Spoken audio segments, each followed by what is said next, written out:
শীতকালের উৎমাছড়ার এই হচ্ছে অবস্থা। ইস, শীতকালের উৎমাছড়া, এটা শুষ্ক উৎমাছড়া। পানির হালকা স্রোত এখানে দেখাই যাচ্ছে, হালকা স্রোত, একদম পানি, কিন্তু পানি অনেক স্বচ্ছ এবং শীতল। শীতকালের এখন পৌষ পৌষ পৌষ মাসের মাঝামাঝি সময় চলতেছে। আর যখন এই অবস্থা আর কি, এদিক দিয়ে হচ্ছে মেঘালয়ের পাহাড়, আর এটা ট্রেডমার্ক হচ্ছে উৎমাছড়ার এই ব্রিজটা।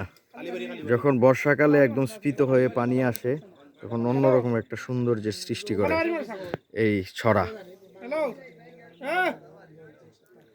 তো এই পাহাড়গুলো হচ্ছে ইন্ডিয়ার মেঘালয় রাজ্যের পাহাড়, এবং ওপারে ইন্ডিয়া। আমি অলরেডি ইন্ডিয়ার সীমান্তে আছি, মানে সীমান্তের ভিতরে 0 পয়েন্টে আছি।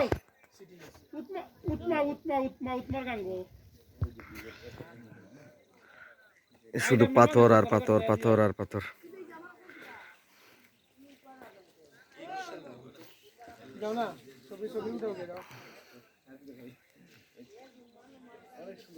তবে এখনো পর্যটকরা আছে কম বেশি, খুব অল্প স্বল্প। যখন বর্ষাকালে থাকে, এই যে কিছু পর্যটক এখানে আছে, সবাই পর্যটক।